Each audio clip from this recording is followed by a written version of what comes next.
around her. Get you right here with me. Rocking with J to J. Watch the movement. Don't judge my life.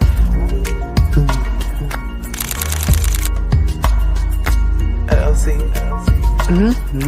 J to J. It is what it is. Y'all rocking with me or not. So it Watch is the what it is. movement.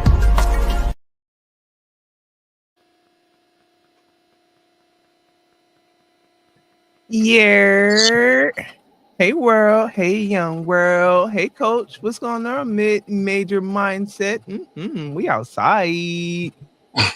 What's going on? How we feeling? I am well, coach. How are you this fine Friday afternoon, evening, I nighttime? ain't gonna Evening. hold you. It's 11 p.m. It's nighttime for sure. I'm a little banged up, but I'm here to play. My neck is a little sore. I don't know if I slept wrong or what, but I'm getting old. My neck definitely been in some discomfort for the last day or two. So don't think I'm crazy if you see me moving my head from side to side, trying to loosen my neck up. Pause.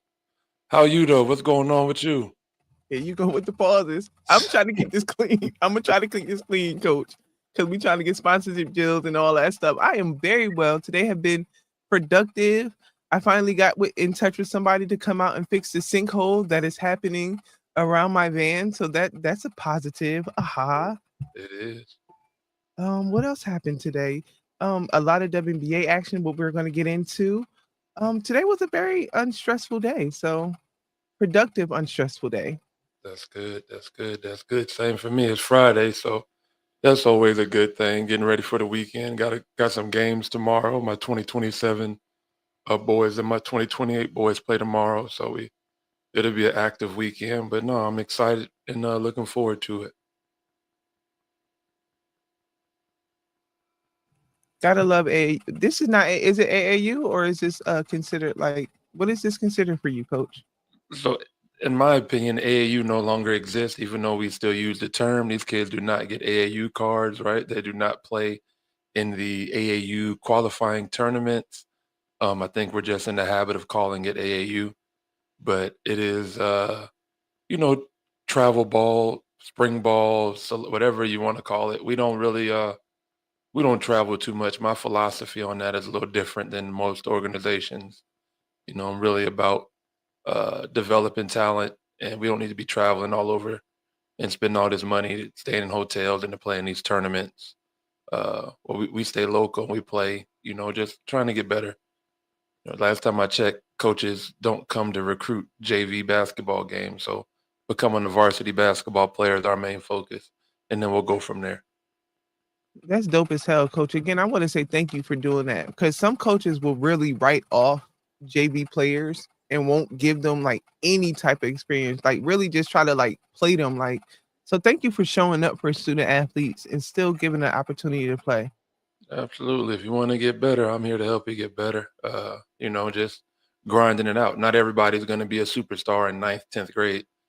Some of them won't get their flowers, and people won't talk about how good they are until they are seniors. So just staying at it, grinding and not being focused on the right now, working towards your future.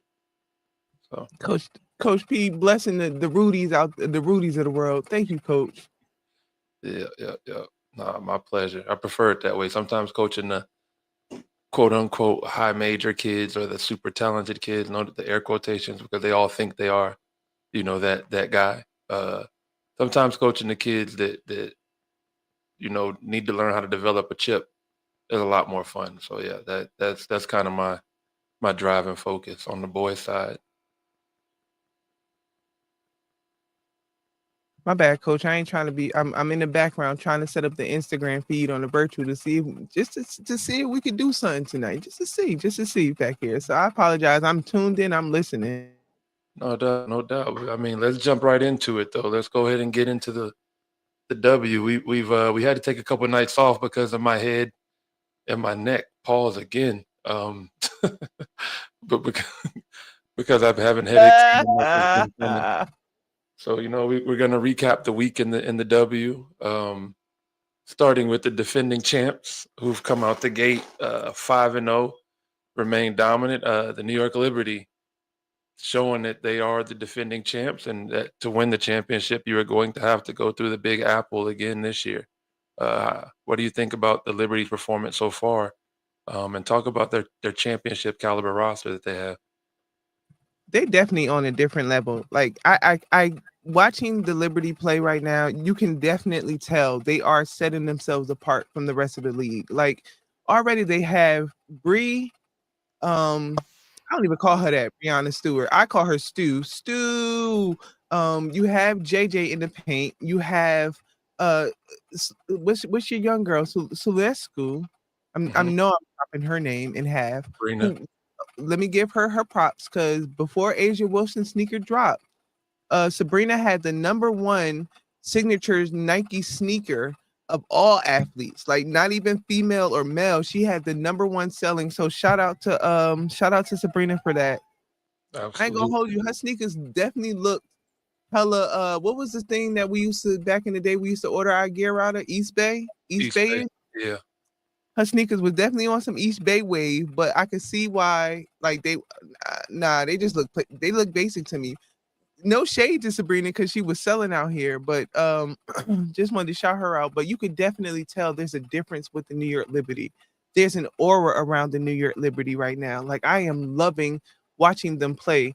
For the first 4 years, I was a New York Liberty fan from the beginning, from childhood. So I'm very invested in this. I'm invested in that seafoam green over there. So I'm very happy to see how they're maneuvering, how they're still setting themselves apart.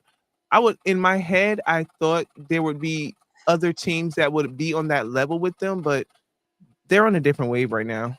I think the one team that is on the, that you can mention in the same breath as the Liberty is the Minnesota Lynx, and they are also undefeated. They are 5-0. And Nafisha Collier is right now, especially with Caitlin Clark being out with the injury. Nafisha Collier is probably the lead runner for MVP this season. Um, again, this is the team that the Liberty played last year in the WNBA finals, and both teams have kind of started the season off where they ended it off last year. I'm not gonna hold you, coach. I am hella biased because Nafisa, Brianna, JJ, Angel, they're all really tall women. They are tall women out there kicking up right now. And we spoke about this how the game has evolved for a post player or a woman that's my statue. Back in the day, I would have been in the paint. I was in the paint. I was in a center in the paint at 6'2". Nowadays, that wouldn't fly. Me and the fees are looking at the same eye to eye. And Jerice and I are looking eye to eye. So I'm very happy to see the big girls doing it and showing up and showing that our game is so much more than just in the paint and so much more just back to the basket. And shout out again to Nafisa Collier. She just signed her shoe deal with Jordan brand. Jordan Brand, yep, I saw that. Yeah, I love her game. I love her feet. Her footwork is amazing. I always tell people when it comes to basketball, I got a foot fetish. And her footwork is just amazing.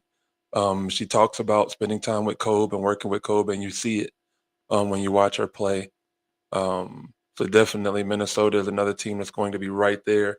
And I know, oh, we can't forget about Courtney Williams and the energy she brings. And she's been putting up double doubles this season. I think out of the 5 games, she already has 2 double doubles, if not 3. But I mean, like I said, Minnesota is going to be there at the end of it, I believe. And a surprise team out west that we all kind of thought would be left in shambles after the departure of BG and um, the retirement of Diana Taurasi. So that is a surprise that the Mercury are 4-1. What's going on, my man Dave? Got a shout out for my man Dave. Good luck this weekend in North Carolina. Tell Chase and Brody I said what's up. I coached those young men. Their father, the great dude, big Michigan Wolverine fan. My guy Dave. Shout out Dave. But yeah, the Phoenix Mercury. I mean, who would have thought they would have been 4-1 right now after 5 games? I definitely did not expect that. I thought they were going to struggle, but the Mercury I mean, the W has so much talent that there can't be too much of a lack in showing up. Dallas kind of was bad last year. That's why we got page buckets, but they are showing up. They are pushing through. They are gelling together, and I'm loving seeing that. I'm loving. I'm just anything. I'm sorry, D. You know, I'm passionate about the W. You know, I love the WNBA. The W can't do no wrong in my book, y'all. I apologize, y'all. Absolutely, absolutely. And a team that is normally always in that mix. I mean, they when you talk about women's basketball, the state of Connecticut, obviously, with the success of the Yukon Huskies throughout the years of women's college basketball, but the Connecticut Sun have been a team that have been pretty good. So women's basketball in the state of Connecticut is always usually, uh, positive. But right now, the Connecticut Sun are 0-5 after a very strong season last year. They did lose some pieces, but 0-5, I don't think that's the start that anybody had for them at this point of the year. The Sun, yeah, they uh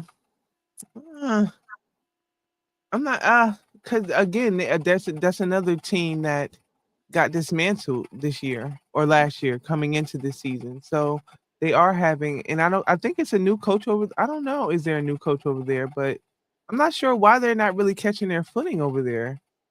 If I'm not mistaken, there was some organizational things going on in Connecticut. I remember the young lady who was traded there last year wanted to get out, and they were like, no. And then you had a couple people that left. So it's like, I don't know. It looks like there it could be time for a regime change there. I'm not sure if there has been one, but it looked like it's kind of giving those signs that it could be that time in Connecticut to maybe make some moves as far as the front office goes, not necessarily coaching, but front office and things like that. So we'll see how that one Because plays out. the setup in Connecticut is pretty cool. I got a chance to go when SC used to coach in the W. I would go visit a lot of her games and stuff like that. So Connecticut, they play in Mohegan Sun in the casino.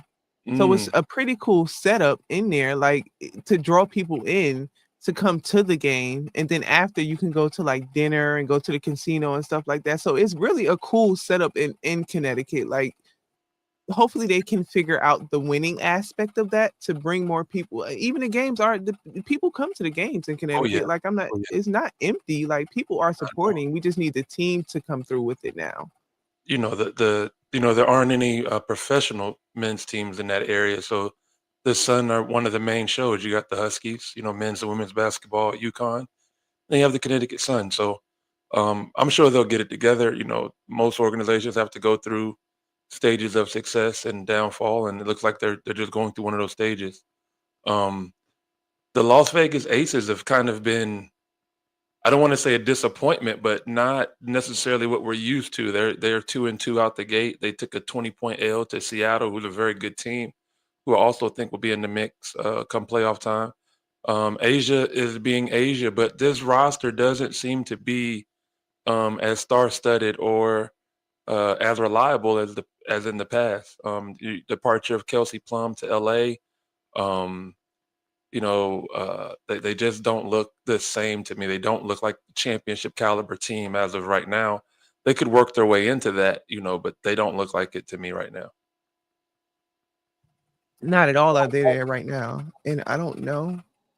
I don't want to say this is the reason why. Oh, please.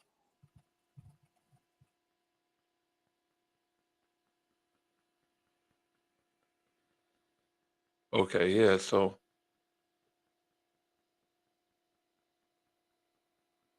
yeah, Las Vegas is in the mix, but they don't seem to be that strong.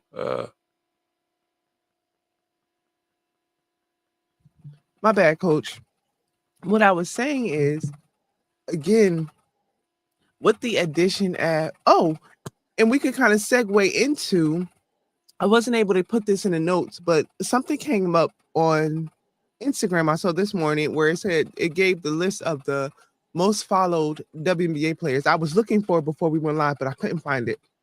And I think I put it on my story. So, guys, if you follow me, please go follow me at J2J21 and see what I'm talking about. Because, interesting enough, I want to say maybe 3 out of the top out of the Vegas girls are in that list for having the most followers on social media.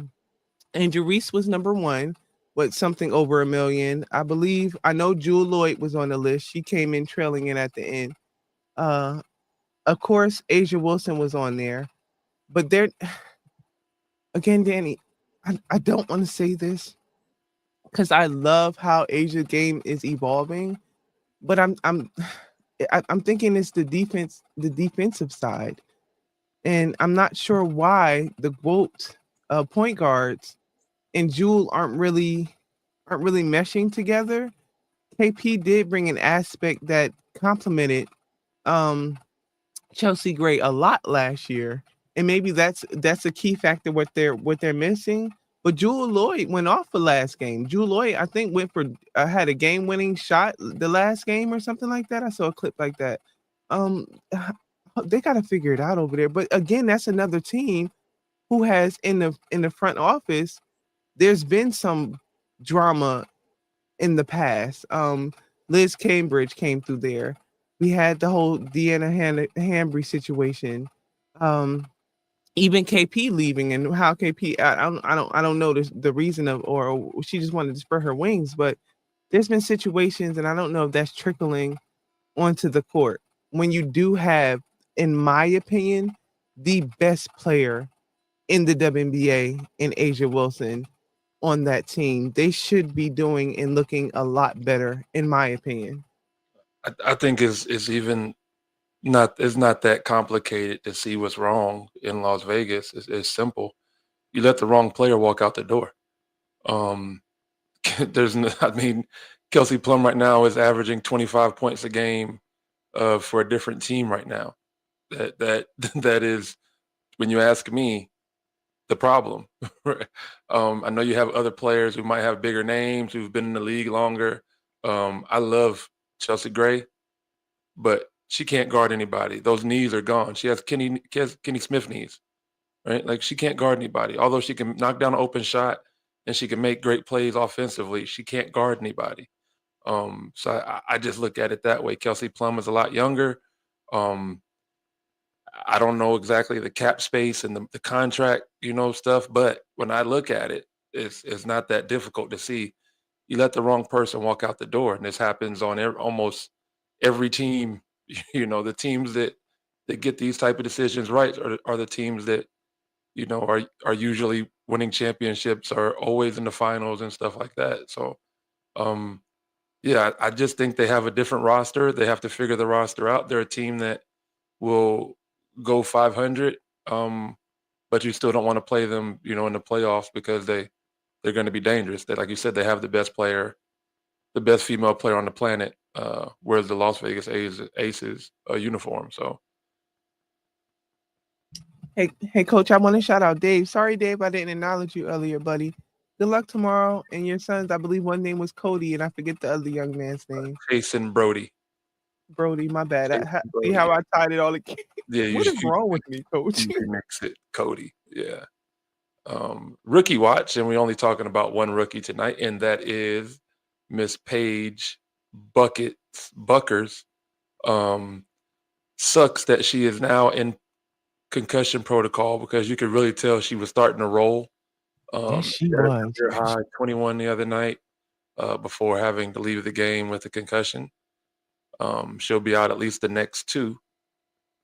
Dallas is struggling at 1-5, but I mean that's to be expected with the number 1 pick. And I mean, I think their backcourt, if they can keep that backcourt together for a few years and find some other pieces, they're going to be good in no time. Because Dallas definitely they do have a squad over there. Haki, they do have a squad. They just got to figure that out because they really do. With those guys, like you said, that backcourt, they nice over there. Like I'm excited. But then again, that's another team that they're pulling from other places. So maybe this was a huge rebuilding year for the W. A lot of new faces on new teams, a lot of even with new teams that came in. So maybe this was a season just for rebuilding, and maybe that's why the Liberty and the Lynx are so far ahead right now because they didn't really have to rebuild too much of anything. They came in this season with already the same kind of and just adding two, like just being able to add two and add more. So, but everybody else in the league, they're trying to find their place and trying to figure it out. So it's really definitely showing. Yeah, I think a team like Seattle will be able because they are a new team as far as like playing together. They've added some new pieces, but they're vets, right? Mhm. They're going to Mhm. be able to figure it out a little bit quicker, which they kind of have.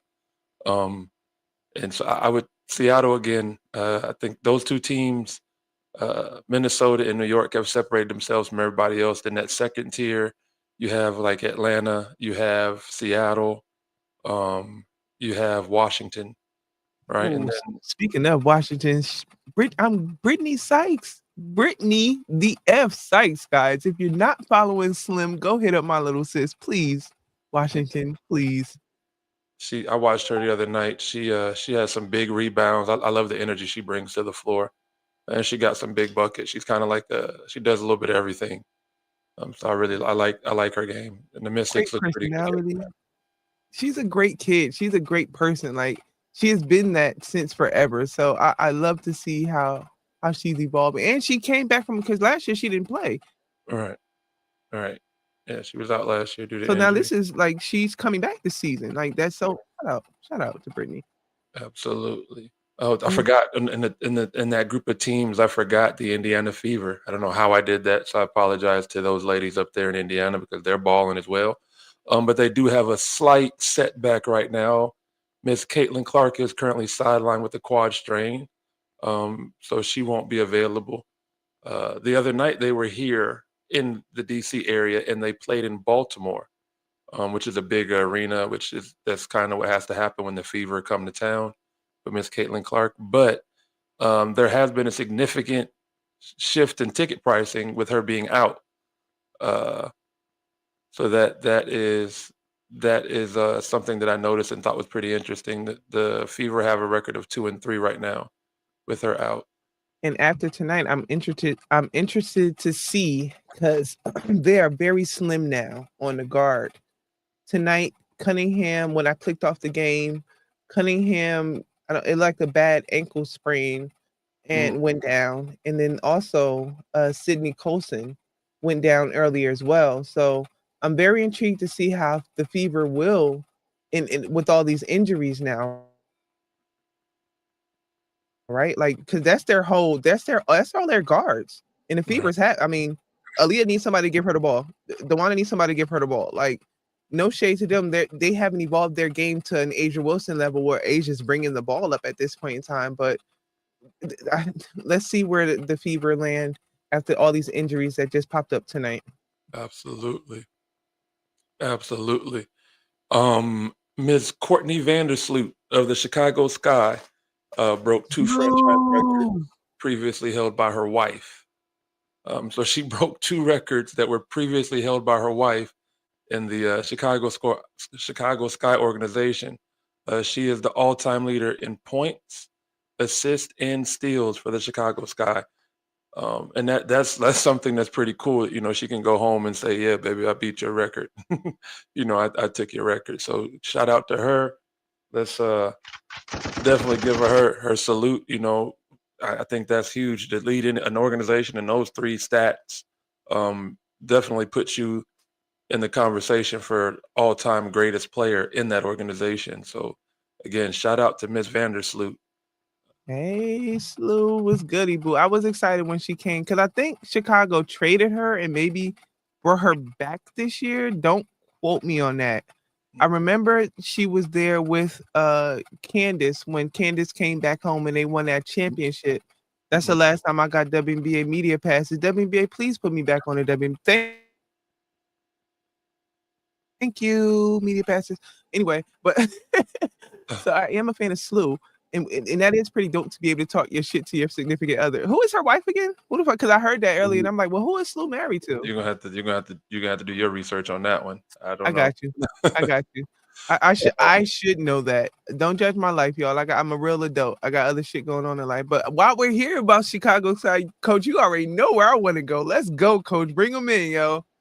Well, we got to go top performers of the week first before we go anywhere else. Uh, She gonna be in there. She gonna be in the top performers. All right, we could go. Okay, we could go. Miss Agulawale of the Dallas Wings, who we talked about earlier in that backcourt, that crazy futuristic backcourt with Paige.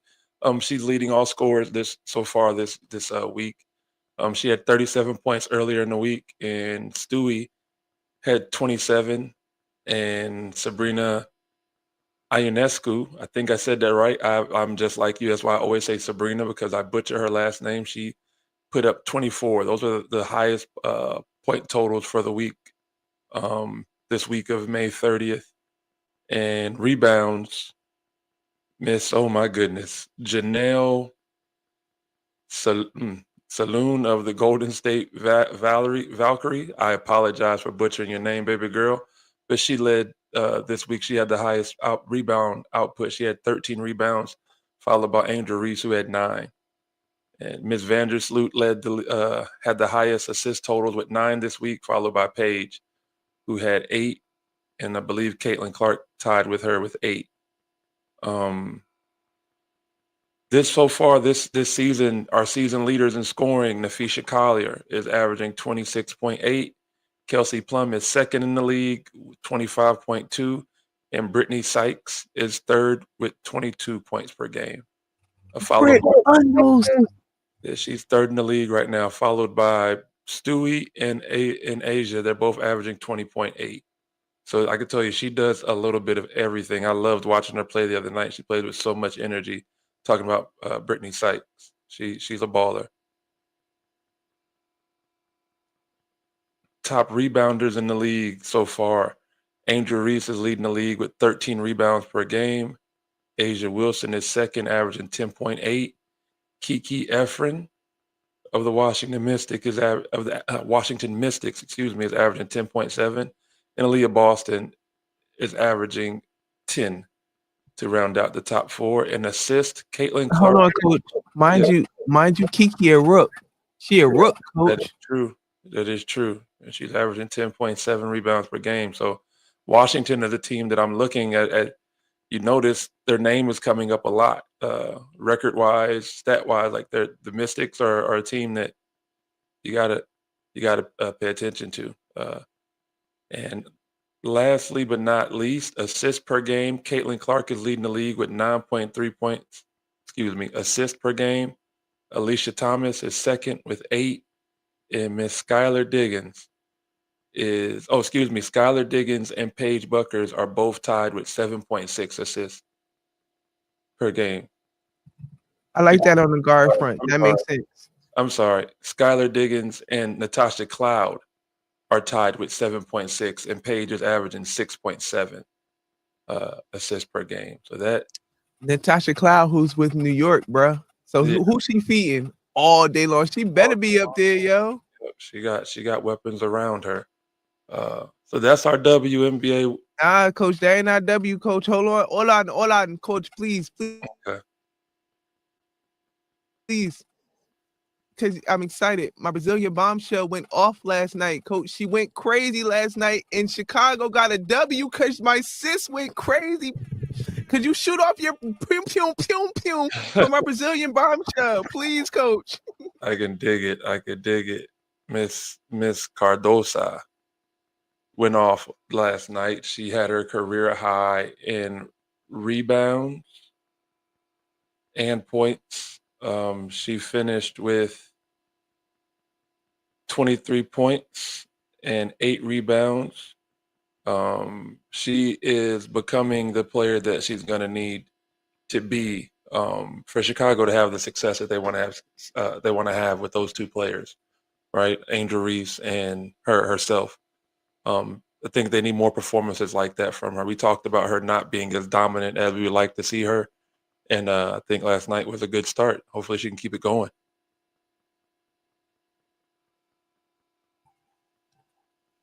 And she was looking cute in a pre-game. Dawn Staley on her shirt. And then in the game, she had her Asia Wilson's Leo season. I was here for it, coach. I was here. Absolutely. For it.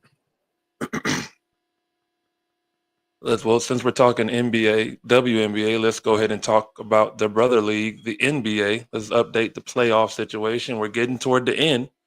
Um, Oklahoma City Thunder are waiting for the winner of the Knicks Pacers series. Game one of the NBA Finals will tip off June 5th at 8:30 in Oklahoma City. Um, the Pacers and the Knicks. I mean, that's what we're waiting on right now. One thing I didn't like before Game Five, is there was a lot of Jalen Brunson bashing, where they were just kind of blaming him for the Knicks losing. I guess being down in this series. I don't know how you could blame a young man because if he's not there, we're not even having this conversation about the Knicks being in the Eastern Conference Finals.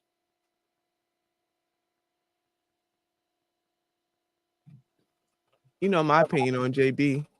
Love his game. Get the ball in the paint. I'm biased. Be your big man. Although Cat be on a three with him. Right, like I was getting ready to say that if you pay attention to the Knicks, Jalen Brunson is their post game. He is their post player. He scored the most of his points in the paint, right? Like he does knock down threes, but he is a physical point guard that, I mean, they don't have a inside presence like that. Cat wants to be out on the perimeter. Mitchell Robinson, not somebody you're throwing the ball to. Um, Julius Randle was down there, but I think they're better with the paint spaced and guys being able to get into the lane. Could they use a guy down there that could score the ball? Absolutely. But like I said, this formula has worked for them up to this point, so I can't look at blaming Jalen Brunson. They're in the Eastern Conference Finals. In my opinion, they're still a player away from being a championship caliber team. Um, and that's just the reality of it. I don't think you can win a championship with a center like Mitchell Robinson, who is not dominant like a Shaq, right? So people go to fouling him and having him shoot free throws, and now you got to go offense, defense with him and stuff. So I think the Knicks still have a lot of holes.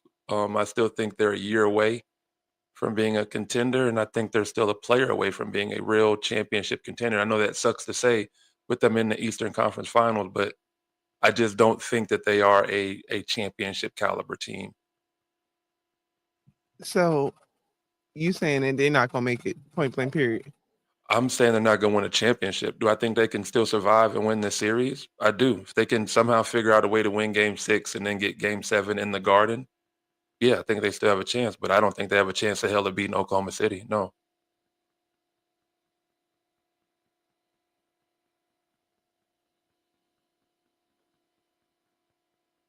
Nah, they just playing on a different level on that West Coast. I was listening to, I can't remember what podcast I was listening to, but they were saying that they were upset about Ant not being angry about him losing or just kind of being nonchalant. And they were comparing him to Shea and saying at 23, how much different they were, like as players, like their mentality. Like, I feel like he's just there, even in all of OKC's goofiness, like how they are as a team, like in the post games and all that stuff. When they get on the court, you can see how locked in they are, how tuned in they really are together, how passionate they are on winning, and how connected they are to this is what we supposed to do. This is what we need to do. This is how we're going to get there. So I can't remember the podcast I was listening to, but they were just saying how Anthony kind of just was still like a party guy. Like he still was out there in the clubs and he wasn't the same mentality on where SGA is, and it shows on the court and why they lost to them. I don't know if that made sense, or I don't even know if I said that the way I needed to say it. Right.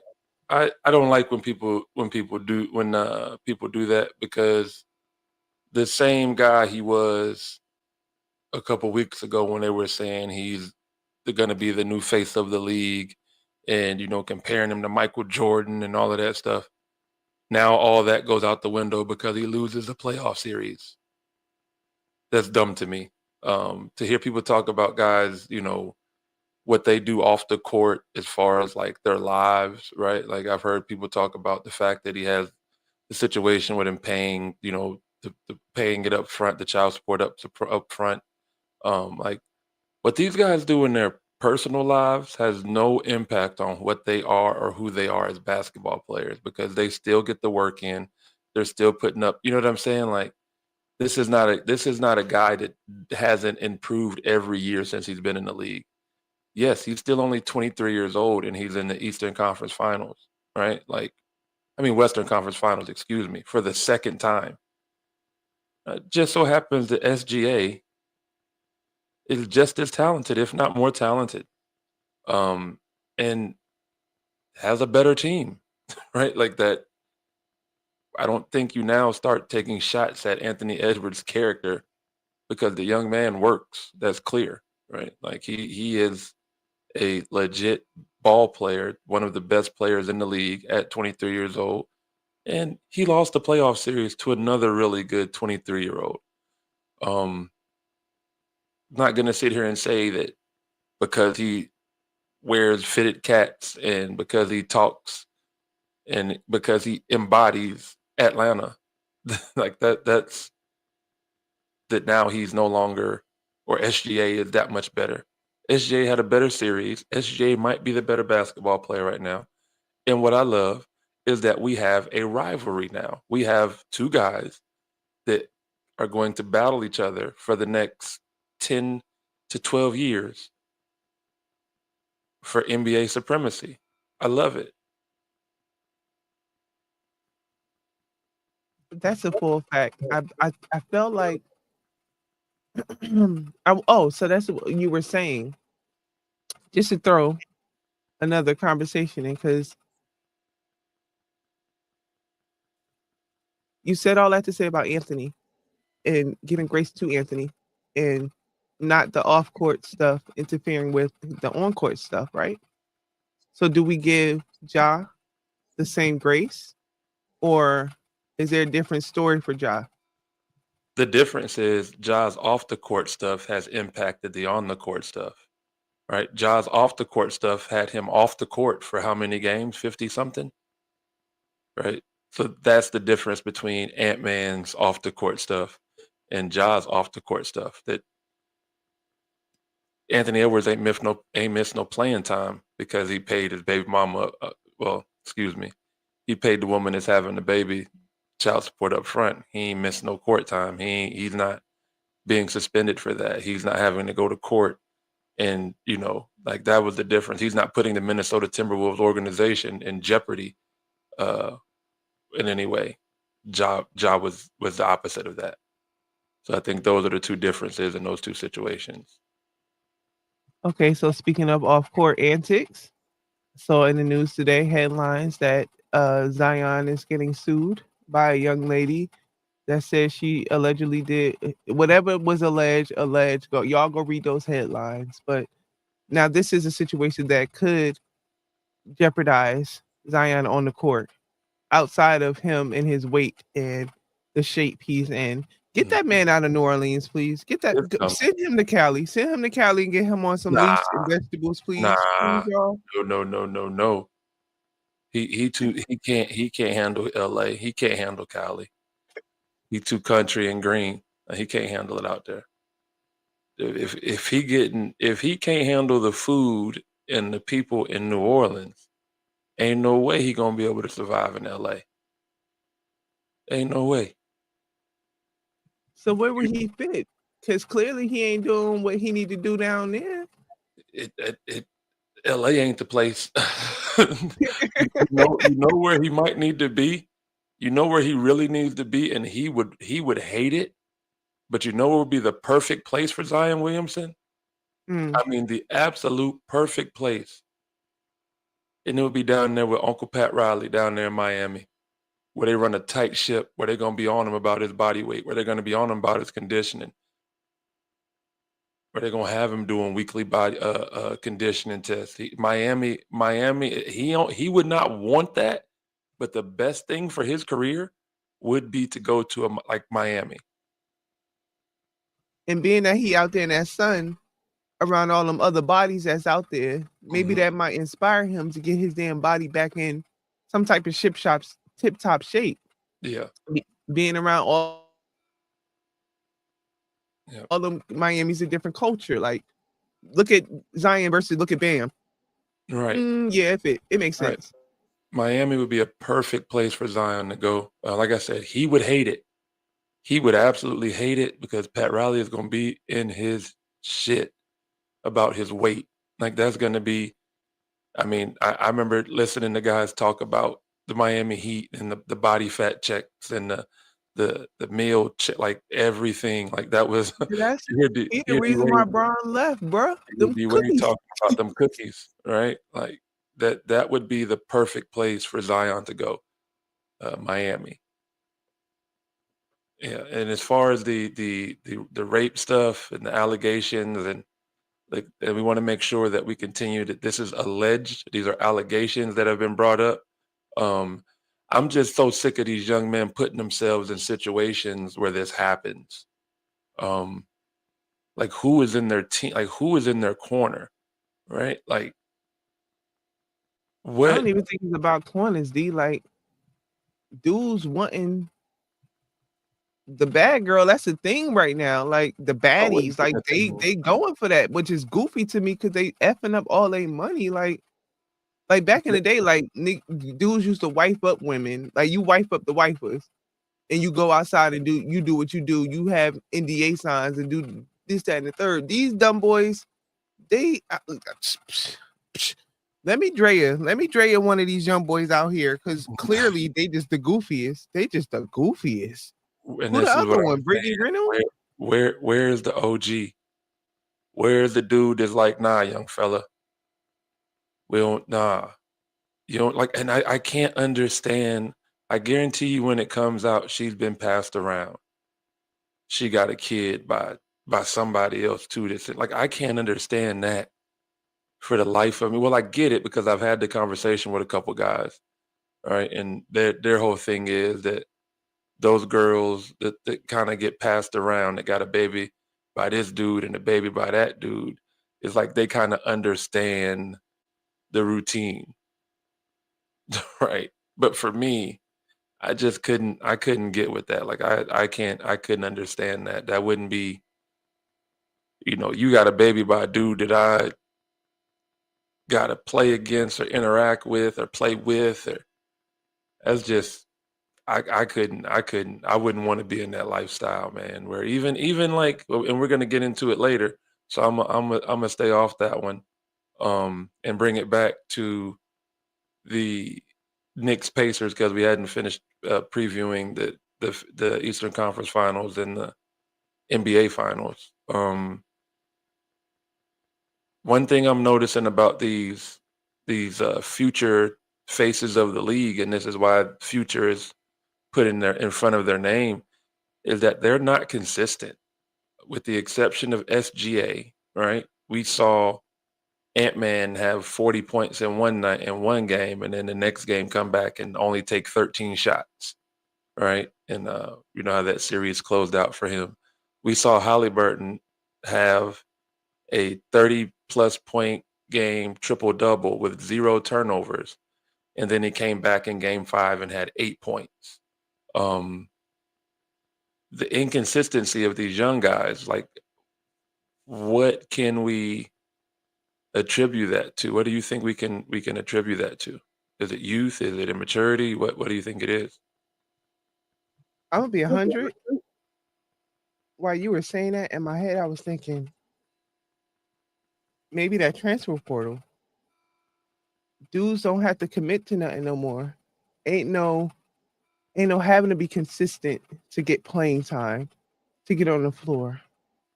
Like you don't have to put in the work. You don't have to be consistently like I ain't get no burn my first 2 years. I had to be consistent and show that now once I hit the floor, I can consistently do this shit and not get pulled out of it. Because if I wasn't consistent with it, I was gonna have to sit down. Right. Maybe it's these is no consistency, is no accountability, maybe no. And I think that goes back to what I remember. It was Gills again. It was Gill and him. And it was Kenyon Martin. He was speaking as a media person. He was like, "That's why I'm upset with him." Because just looking on the outside, going back to Ant, it just like he don't care. Like he just don't care enough. Like, I think we cared more. Like, we always wanted to show up. Ain't no off day, man. Not in the game time. We could talk about practice. Practice, man. We talking about practice, but every game time, who's showing up? AI. Every single fucking game, AI gonna show up. Ain't no off game. Ain't no. I'm sorry, I'm getting passionate. I'm sorry, I'm cursing because we trying to get sponsors and stuff. Don't judge my life, y'all. It's just it's maybe a different mentality with the young guys. I don't know, coach. I don't know what to contribute that one to because I don't get it. I don't understand it. If I had that opportunity every night and it's playoff time, this playoffs, nigga, you should. I don't even like using that word, sir. You're supposed to show up this playoffs, bruh. I don't get ain't no 6 points. How many points did Halliburton have? I mean, assists did he have? That he only Like, had 6 points. it wasn't a whole bunch, like Come 5. on. Come on. Like, Come on. And you getting all around paid. the game wasn't there. That ain't it, my guy. That ain't it as a professional. That made me think of the clip on Funny Marco. Somebody was sitting down with Dwight Howard. And the dude was like, Dwight, it don't matter to me. He was like, yo, if you're an NBA player and you score 20 million points, but you go to the free throw line and you can't hit a free throw, you still trash, bro. You That's trash. bullshit. That's bullshit. Come on. That's If you So you telling me Shaq is trash? from that That's bullshit. You feel what I'm saying? Like, that nigga ain't Jack, funny to me either. I didn't use the N word. He's not funny to me either. What's his name? The little I know Funny you talking Marco. about. No, not Funny Marco. The other dude. The other guy. I forget his name. But the one that he's not funny to me at all. But that to me is, again, that makes no sense to say that a guy can't make you have a deficiency in your game that makes you trash. Like, that's not it, right? Shaq couldn't make free throws. Are you sitting there telling me Shaq is trash? You're saying Dwight Howard was not a great free throw shooter. He's trash? Like, In my head, I always thought Dwight. In my head, Dwight was always soft to me. Dwight Hall of never was Fame. a Superman. Dwight Hall of never. Fame. Who? The Hall of Fame. Ah, Oh, he's in it. Chris It's Bosh no is Hall question. of He's Fame. going in. He should be. As he should be. Chris Bosh? Yes, as he should be. Again, you forget what he did in Toronto before he got to Miami and sacrificed everything. That's what that tells me. I definitely forgot what he did in Toronto. Yeah, And he was. Dwight Howard is soft. Like, you forget what he did in Orlando before the back fusions. Remember, Orlando was in the Eastern Conference. It was in the East. No matter of fact, they were in the finals against the Lakers, and then got back there again. And I think they lost to Boston. All right, like, I who was think on that Boston team? Was that Big Three Boston? yeah. Right, like, they were in the mix in the East, and Dwight was a big reason why they were. Right. I think Dwight, again, because of the off the court stuff and all that other stuff that is That's what attached it is. to him. But you also That's what Dwight it is my is. partner. Like, you know what I'm saying? Dwight is from the A. I've known Dwight since he was in 11th grade.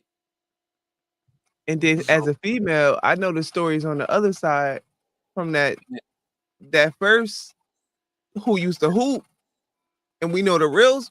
And I ain't saying too much. yeah, yeah, So it is Dwight. that is contributing to it, coach. I ain't gonna hold you. That definitely contribute that off the and then even him with fucking sorry, I just got so heated on that. Cause I never understood that him and Coop. And that's little sis in my head, cause that's Cooper. He's That's from the A too. Omar Cooper's daughter, Taya Cooper. I never understood that. I never understood that dynamic, yo. That's so that bothered. It's the off. So I apologize, Dwight, because it is the off. It's the off court shit for you, Dwight. And I'm gonna tell you that to your face when we ever meet. My bad, bro. Yeah, he's the Hall of Famer. And shout out Dwight. Shout out to, they from the A, so they've known each other for a long time. They've known each other, from, when she was in high school, and a lot of people forget that Dwight went straight from high school. Dwight is not as old as we think he is. Dwight not 40 yet. I'm 41. Dwight's 38, 37.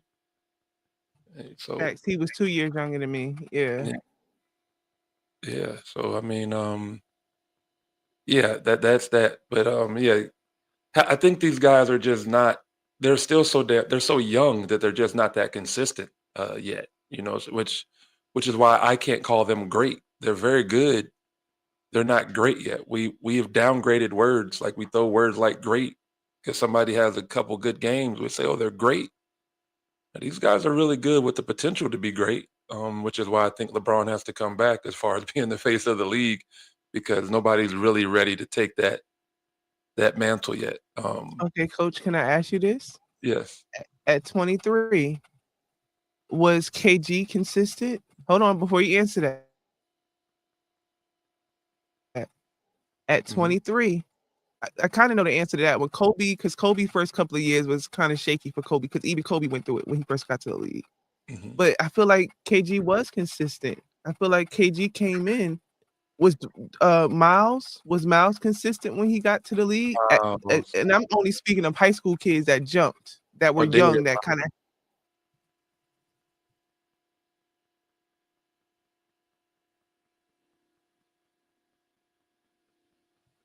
Yeah, coach, that was my question. So was KG consistent at 23? Yes. Was KG taking his team to the Eastern Conference Finals at 23? I'd have to Google it. Because I don't remember. I think that they became a playoff team in his early 20s, but getting to the Western Conference Finals, I think that took a little longer, and then he had to go to Boston to win a chip. All right. Um, so I'd have to go back and look.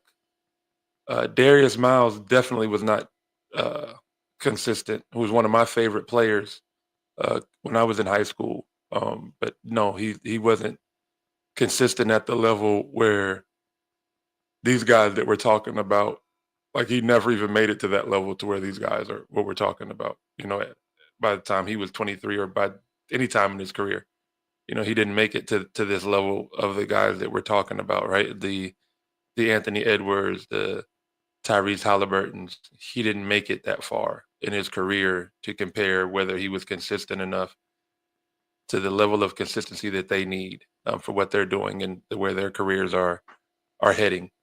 Um, but I think that's a hard thing for these guys is to develop that consistency. And I mean, and look, we can look at MJ's career when it wasn't there, where he got to certain stages and the consistency wasn't there. Now to have 8 points, 6 points for MJ, that never happened.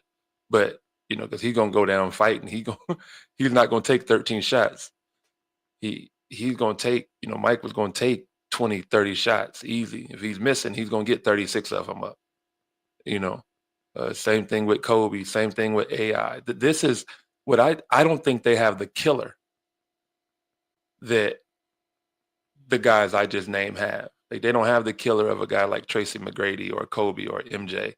Uh, or even because LeBron only had it for certain years, right? LeBron is not a killer, but those years in Miami, like that year in Miami when that Miami Heat team took the role of being a villain and ran with it, right? Like that version of LeBron, that killer instinct, these guys are lacking it. Halliburton is lacking it. Ant has it, but it's not to the level that he needs to be where he wants to be, right? Like, and at that size, you have to have it. LeBron doesn't necessarily have to have that killer because he's 6'9", 270 pounds. But when you're 6'5", you got to have a certain amount of kill. And I don't think these guys have it, right? Like when we talked about Allen Iverson. If Allen Iverson goes out there and he's having a night where the ball is not falling, well, he might put up 40 shots. Where these guys, if the ball's not falling, they'll just say, okay, well, I'll pass it. And then you look at the stats and they took 12 shots, 13 shots. Not when you're that guy. Not when they're going to talk about you, if you lose, it's your fault. If you win, you get praised. But if you lose, it's your fault. I don't think they understand that. And I think that's the difference.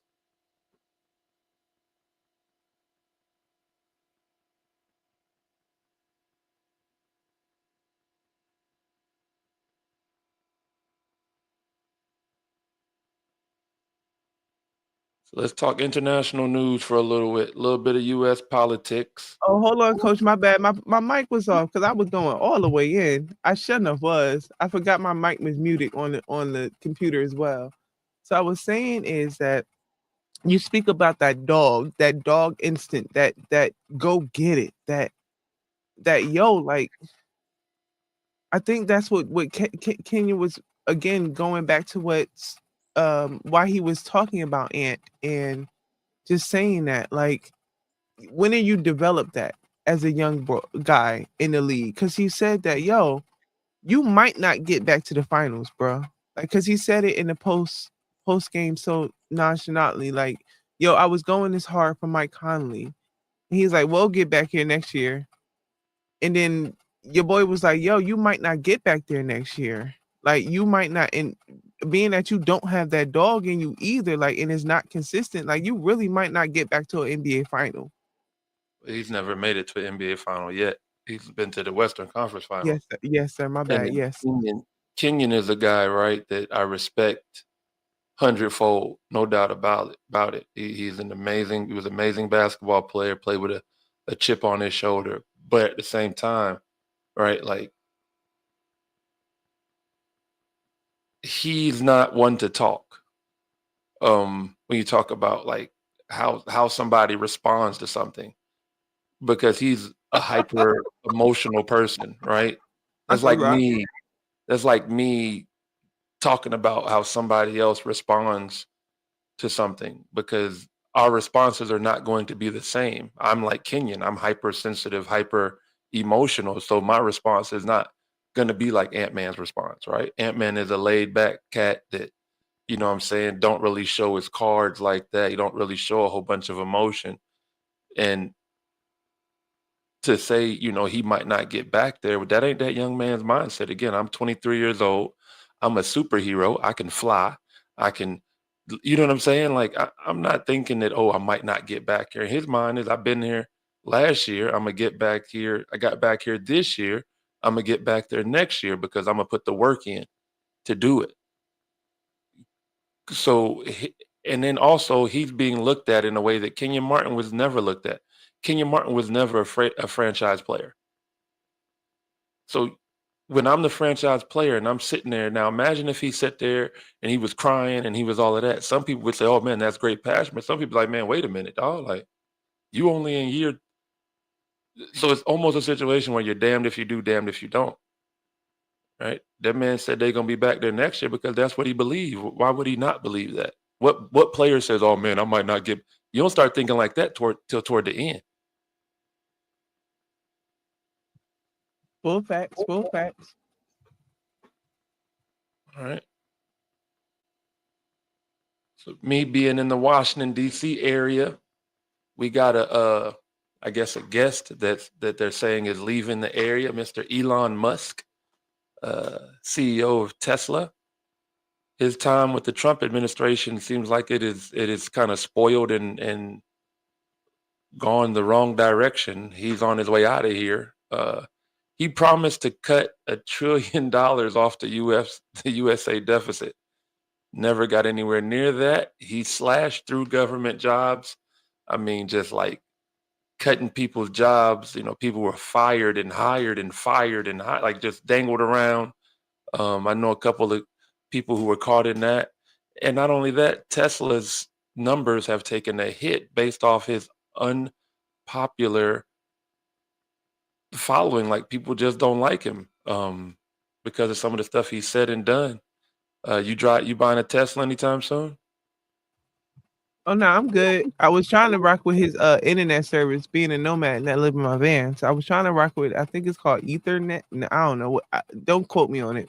Right. But I was trying to rock with it because they said that was the strongest for nomads out here in these streets. But I'm cool on Elon. And what's crazy, Coach? I know black people that voted for Donald Trump specifically because of Elon Musk in the interview he did, which is Right. wild to me. Now this man now leaving out here did nothing he said he was going to do, but raise hell, cut jobs, and don't get me started because my fan sounds like this. Thank Donald Trump and Elon Yeah, I think that my fan has continued because back in the day, Amazon, you order something from Amazon, you get it same day. Nope, negative. 2 mm, weeks to 2 months. damn. Thanks, y'all. Thanks, Elon. Thank you, sir. Mm-mm-mm. Yeah, so yeah, he's out. I know they were talking about a couple weeks ago when his son came to the Oval Office and he disrespected Trump. Pretty much told him, "My dad is the boss." Yo, So little homie was ripping Donald Trump's yeah, ass, bro. Like, yeah, that was he was ripping him.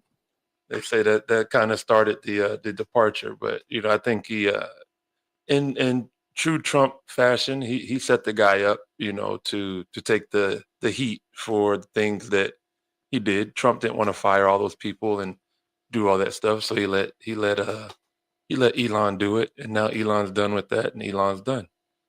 Uh, that there's Elon's back to running X he's back running X, right? Yeah, he's back running X. I'm sure he'll have something to say about it soon. and Um, sending yep, yep, yep. They're failed still talking. rockets into space and wasting That's, tax dollars doing that shit. yeah, he's going to Mars, and taking some of his friends with him. I guess I don't know. Just rich people problems. I don't really care about. The Russian the Ukraine conflict is still going on. This war has been going on now for I think going over 3 years. Um, Russia is trying to redraw maps. Ukraine is, holding fast, but the war is taking a toll on both countries, both nations. And I talked to a couple of my European friends about the importance of this war and why what their concerns are that if Russia gets any type of feeling of success from this conflict, that other European nations could be in danger, if not the whole EU. Um, so yeah, this is a situation that I know as Americans we're tired of conflict and war, but as a superpower, as But one of are we the though? superpowers, I think the people are. Now government, that's a totally different thing. Hmm. I don't think we want another Afghanistan situation. I think we had over 20 years of war and conflict. Um, and I think as a people we're tired of it. But at the same time, the war machine must go on for the United States to make its money. So we'll see what happens there. Ooh, coach. Now here go little old me, little Black Panther in my former life. Cause we talk about international world, but then it's the world of people. So that's never gonna go away. So are we really even the people? Like, are we tired of fighting? Are we tired of not being unified? Are we really tired of like not being on like drama and bullshit? Are we as a unity as a country? Like, because we could say that about overseas international stuff. Yeah, we could be tired of that, but can we be tired of that here in our own homeland, please? And this MAGA shit go away, and it's all this other crazy stuff, or we all like, can we work on this here, y'all? Can we work on this here, y'all? My bad, coach. Little Black Panther, I am in my former life.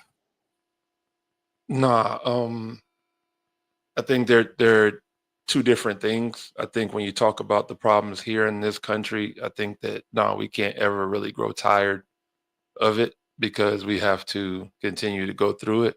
But I think supporting wars in other countries is what the U.S. people are tired of. Like we don't really want to do that. If there's going to be a conflict, uh, and we're going to be sending money and spending money, it kind of needs to be on us, right? I think that when you look at our country and you got so many people that are living below the poverty line, and we have homeless, and we have people who can't afford health care, but then what we send billions of dollars to Ukraine for aid, and we send billions of dollars to Israel for aid.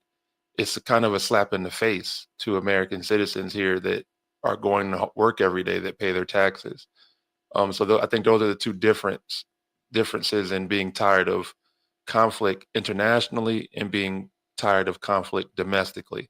I don't think we can grow tired of conflict domestically, because if we do that, then things won't change here. But I completely understand, like, I want the war in Ukraine to finish and to end, and I want those people to be safe, and I want bombs to stop dropping on, innocent civilians. But at the same time, like, I do feel some type of way about you spending billions of dollars over there to help them when there are people here that are struggling. In real life struggling. Because apparently I read somewhere they cut like Section 8. They've again cut.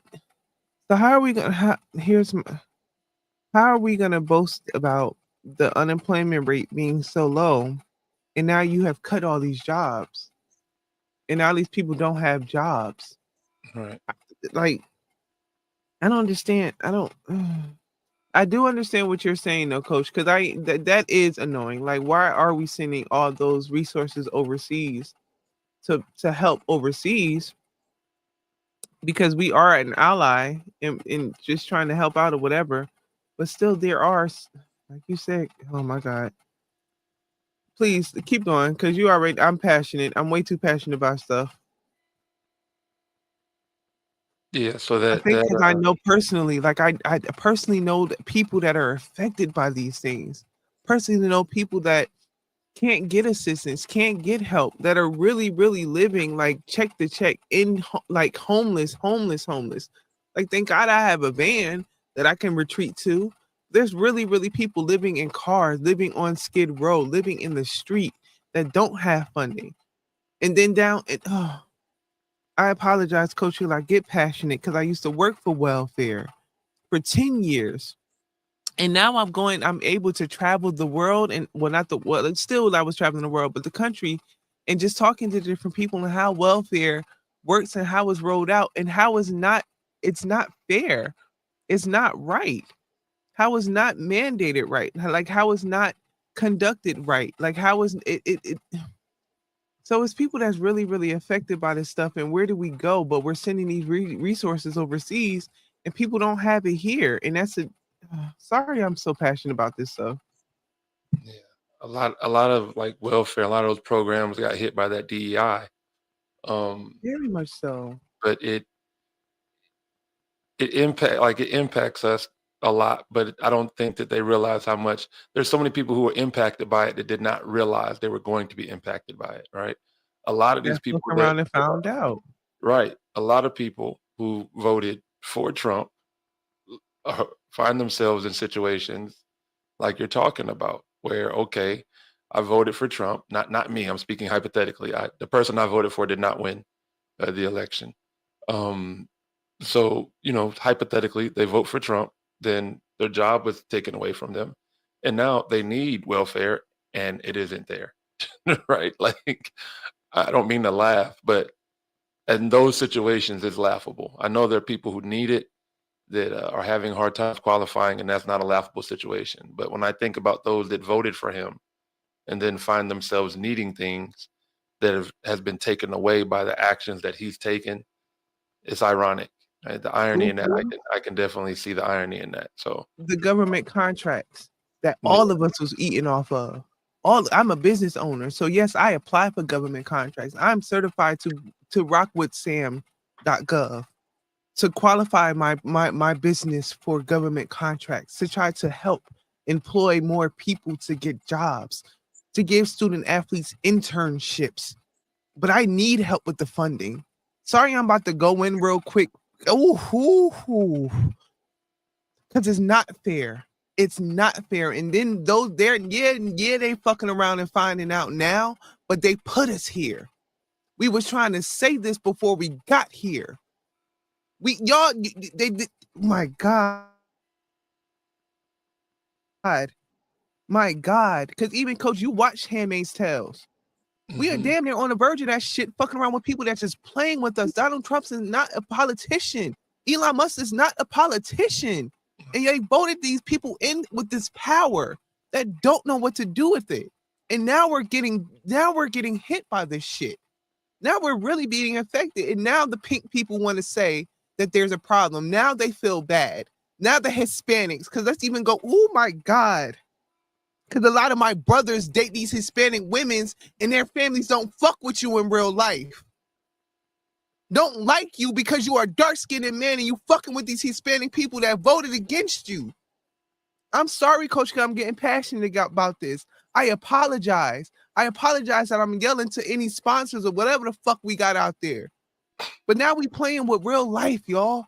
Now we here in real life. It might be a real war, like war. Oh my God. Well, yeah, I always My say God. we're closer to civil war than people realize. Yes. Excuse me. Yes. When you In look real at life, Coach.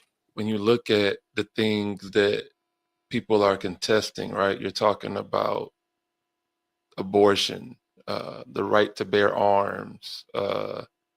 These things are topics that people will go to war over, especially in the South. I grew up in the South. I know the fever of the South, right? Like you go after people's Bible, you go after people's guns in the South, and they're gonna fight. And that's what this abortion talk. When you start talking about these evangelicals and abortion and stuff like that, we're like I said, we're a little closer to civil war than people realize.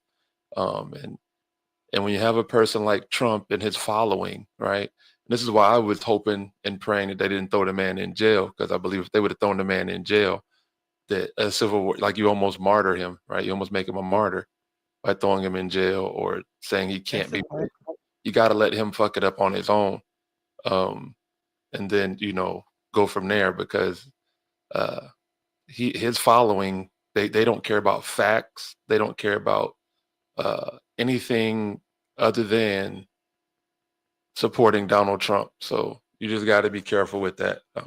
He's talking about doing things to where he can run for a third presidency, which that would pretty much be the end of democracy and the beginning of a U.S. dictatorship. And that would throw the world into turmoil. But like I said, He told us this though in Project 2025, but the pink people said that he didn't believe in that, and they believed what he said. And they said, no, that's not Donald. He didn't believe that. That's not what he's backing. We don't. What is this Project 2025? That's foolishness. Everything is foolishness to them until it's on the plate. So Till it's really in your face. Like, come on, stop throwing these stones and hiding your hands. Fuck around and find out. Now we here. Moving forward. My bad, Coach. No worries, no worries. And man, health and health news, you got to be careful what you eat these days, man. They say this is, eating too much of this is bad, eating too much of this is good, but then if you eat too much of it, well, let me tell you something. Cucumbers right now, cucumbers are giving people salmonella. I like cucumbers, but you got to stay away from cucumbers that have been grown by Bender growers and distributed by Fresh Start Produce. These full grown cucumbers are are sick with salmonella. So again, I laugh because it's just, cucumbers, it's vegetation and water. You can't even eat that. It'll kill you. Sorry to the sponsors. I'm gonna give you all a warning before I walk into this joke. Y'all had salmonella way before off them cucumbers. It was just called a yeast infection. Y'all just didn't know. Y'all just didn't know how y'all was getting. Oh no. Sorry to the sponsors, yo. Oh no, not a okay. Well, hey, there you heard it. You heard it from heard it from J to J. Your yeast infection is cucumber related. Moving on.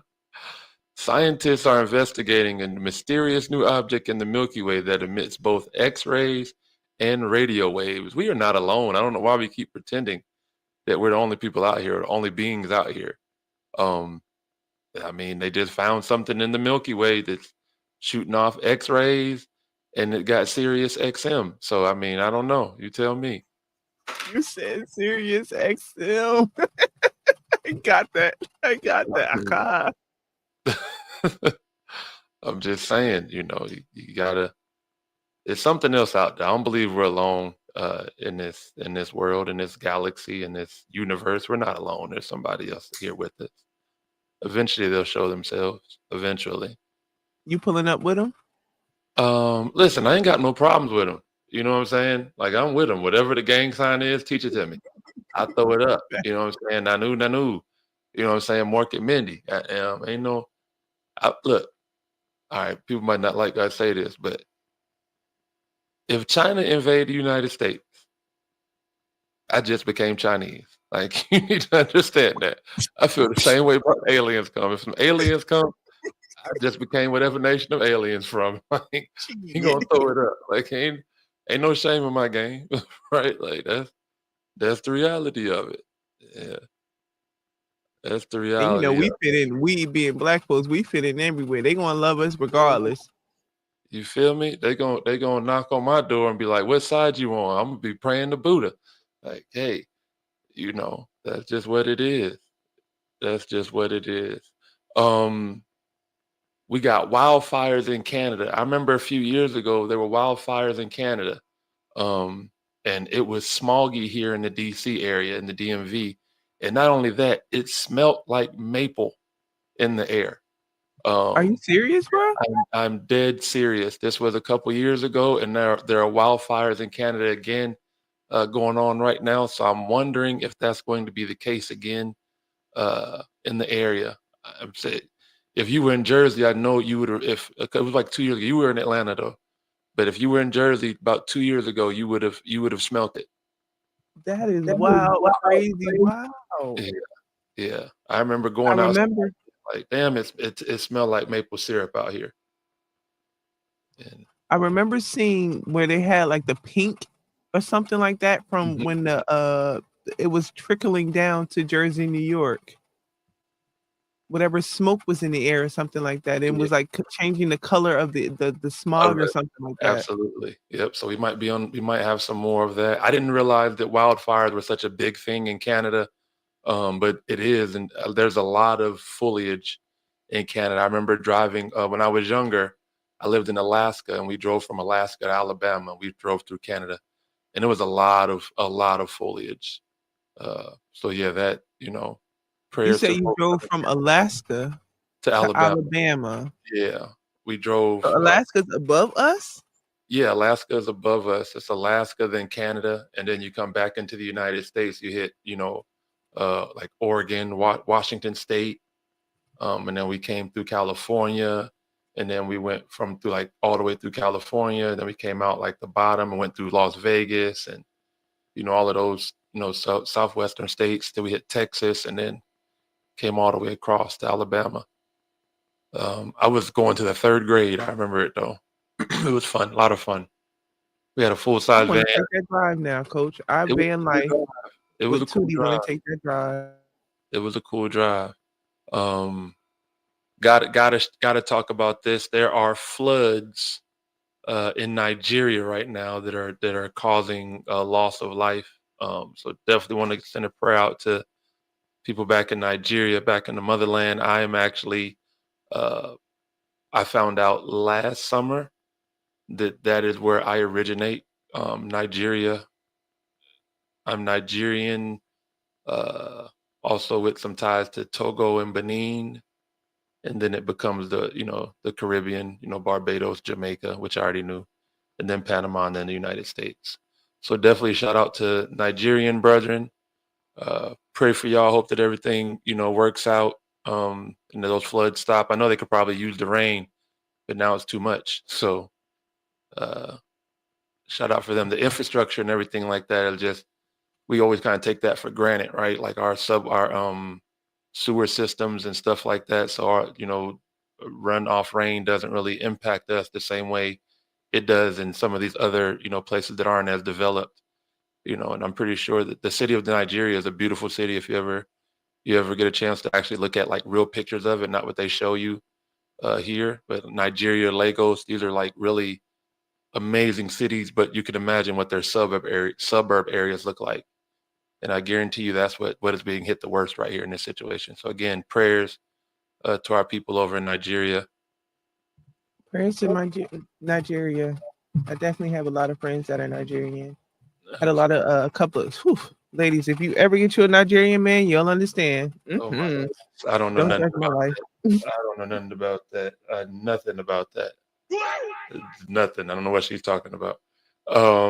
Panamanian men are good too. Anyway, the Justice Department is suing Google.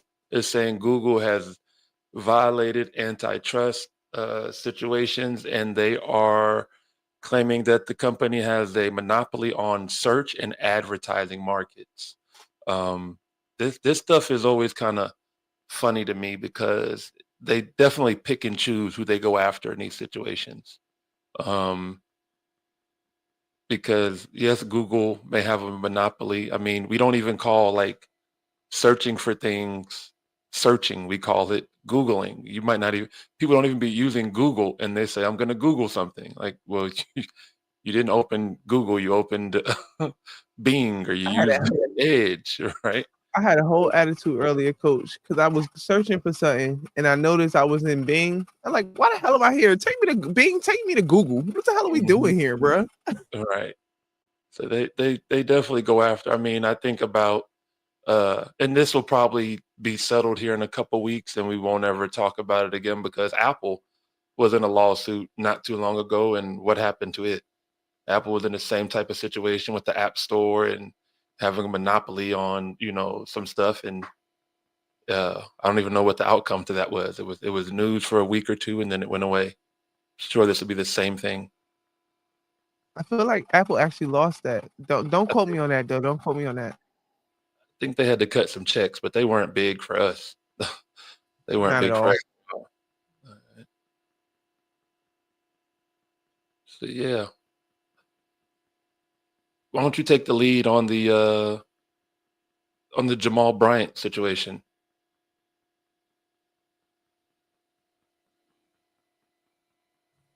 My bad, coach. I was going into the notes. Yeah, so Jamal Bryant has been leading the way for advocates to boycott Target, and it actually is affecting Target CEO had to I don't think he stepped down, but something happened with Target.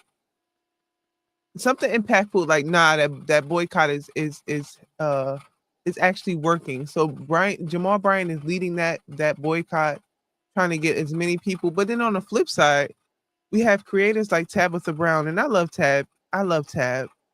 But she's trying to convince us to still continue to support the black creators that still have their product in Target instead of pulling the what it can't do.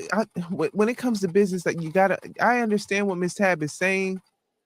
It's a sticky situation all the way around, and I apologize. I feel bad for the black creators and the black business owners who do have um merch and inventory and business tied in with Target. But at this point, like we gotta stand, we still gotta stand on this one. If we are gonna stand on this, like it's been affecting Target. It's making them reconsider some things. So Jamal Bryant, shout out to him for leading that and actually people that's actually going forward with this boycott still to this day. And it's been some months out. Absolutely. I haven't shopped at Target in a while, and I actually did like Target. Um, I do like it. I stopped. I got on board with the boycott, and I saw that it was working, so I'm still on board with it. This is the problem with Black community, right? Again, Black community. I don't really think there's a such thing as a Black community because we don't have grocery stores, we don't have financial institutions, we don't have hospitals. Um, so I don't really believe in this Black community. We don't pool our money together and put it in one direction, like other communities do. They're black But banks. again, I'll say again, we don't have these establishments. We might have a Black bank here or there. We don't have a financial institution to where when someone needs help, it is there, right? I'll break it down for you. When a person from India comes from India and they don't have a job, they don't have a place to stay, they don't have money, they have other Indian families, they have a community that they can tap into that will find them a job, whether it be at a local hotel that somebody owns, a convenience store. They will find a house for them. Why? Because Their families stay in the same house anyway. Grandma, granddad, mom, dad, grown ass kids with their families all still stay in the same house, right? So they have a community. Who do you go to if you need a job? Who do you go to? I go to the Urban League, Rising Tide Academy. How's I that go working? to it worked well when I was actually shooting my shot for a job with them, when I was networking to actually work for other people. Okay. How much money are they willing to give you without you having to pay it back? Even my church, I could go to my church and get help from the church and not have to pay any of that back. I want to keep the conversation going without using our personal experiences because I don't want to air that type of stuff out. But I don't like having conversations when I say things and people just say things to rebuttal them because we have to go off what we're living in right now, right? We don't have these situations. We don't have a Black community to depend on if things fall down for us, if things go bad for us. We don't have a Black community to fall back on. Our But we do billionaires, our have Black, organizations like that, though, D. we don't. If we did, then things would be a lot different for a lot of people, right? Like we don't. And those organizations that we have to do those, when you normally look down at them, you look into them, it ain't us. Do you know how many HBCUs that we think are us are not us? Do you know how many institutions that we think are us that are not us? Because we don't have those institutions set up. We don't. There's no Okay, such I thing can. like when it comes to our vote, when we talk about the Black vote, what unity is there in the Black vote? There was a lot of unity in the Black vote because all of us voted for a majority of us voted for Kamala. There was unity in that last Black vote. No, not the way you think it was. Do you know how I many saw Black the men did stats. not? Well, I'm talking to you as a Black man. Do you know how many Black men did not vote for Kamala? Maybe in your circle, but I saw the stats Not my that circle. CNN put up. I Listen, saw this. again, you saw the numbers that CNN put up. The There numbers was that CNN literally, put up and it said that we came out and we voted for Kamala.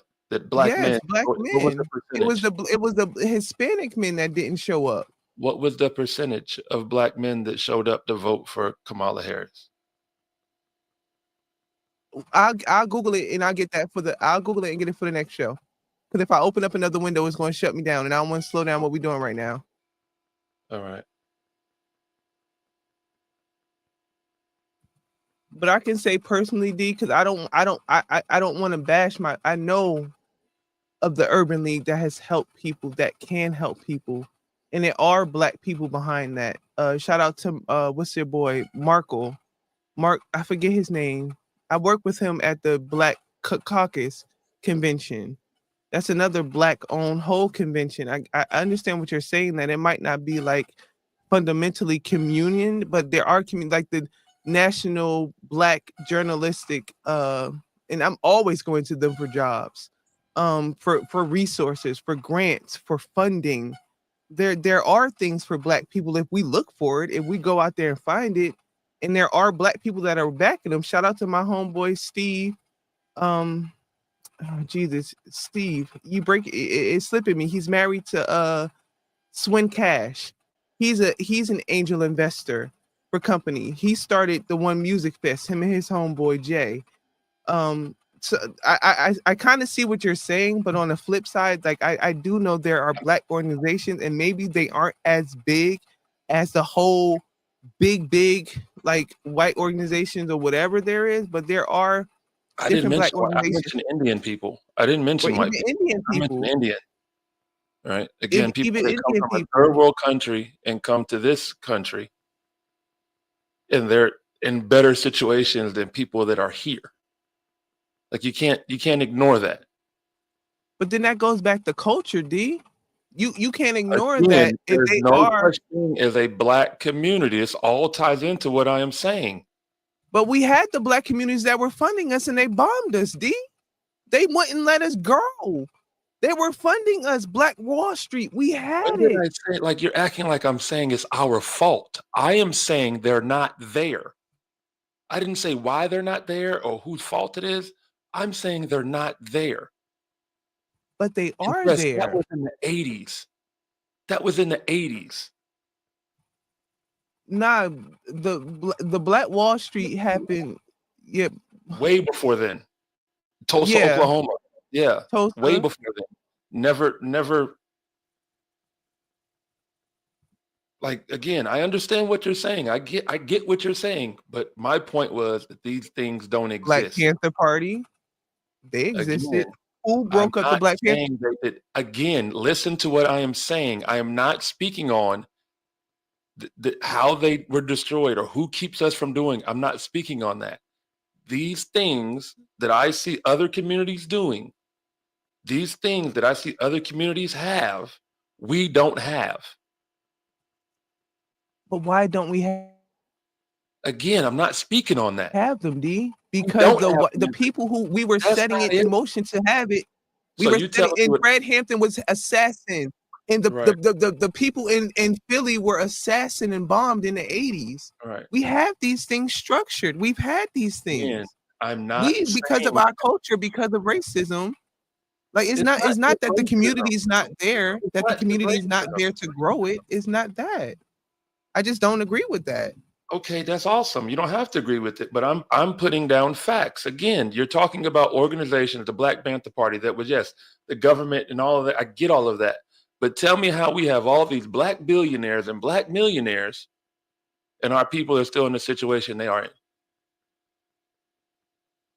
Explain that to me. If this black community is so strong, if this black community is such, we got all the stuff that we need to have, then why isn't it that it's there? You telling me that the government is Bill stopping? Cosby, who was about to take over media, and they put this man in jail.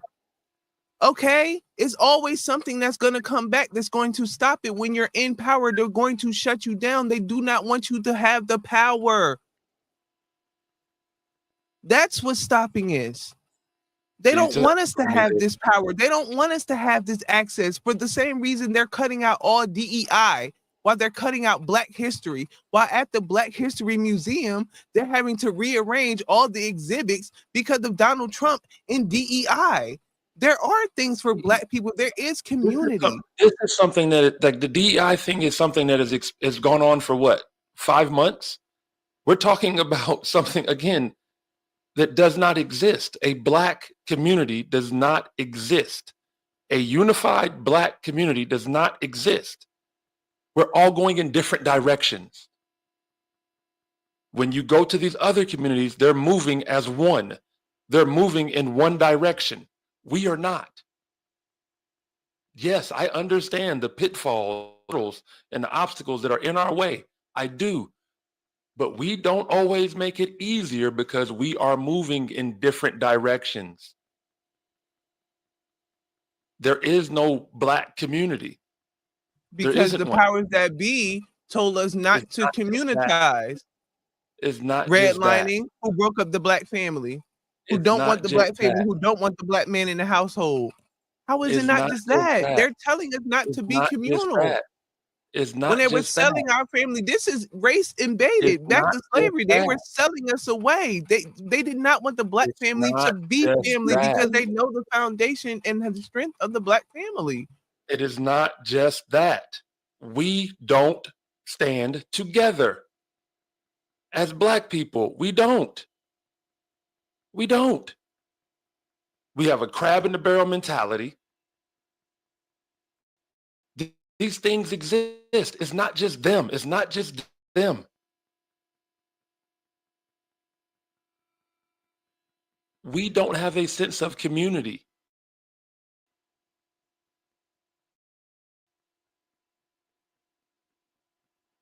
That is,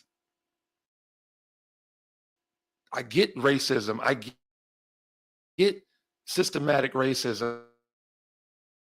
I get every time they kill our prophets, they kill our people. I get all of that. I do.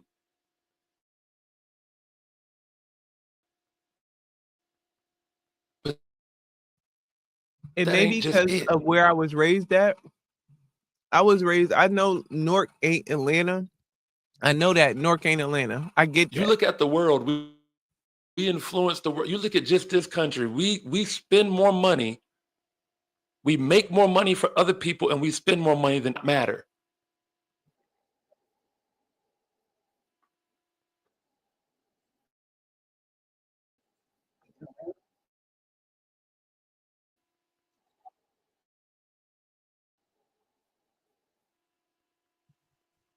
I feel like my fan is really hating on me right now.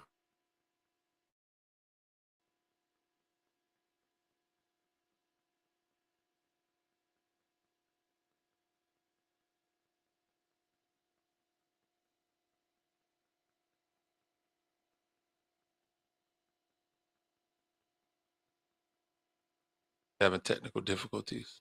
Yeah, I'm here, coach. your mic was muted. So I didn't hear anything you said. And I forgot because the fan was going in on me.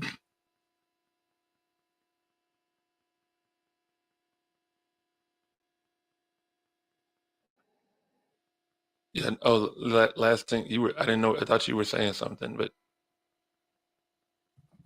Nope. I'm sitting back.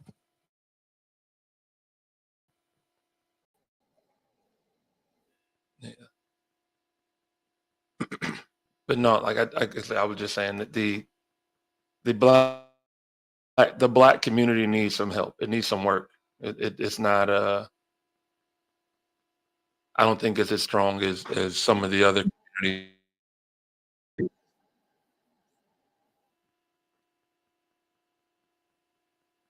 Say it again. Speaking of the black community, I saw this good news headline that came across. Of course, because I'm always going to be connected to Newark, New Jersey. North Carolina A&T State University Anything, has now Jada? become the. You can't hear me? And music news, man. The Clips reunion.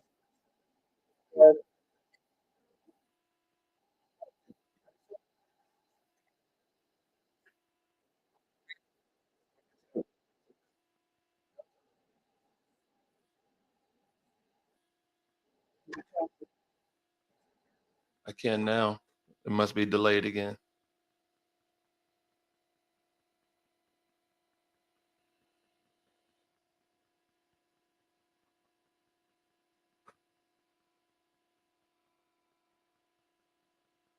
So we're having some technical difficulties. Um,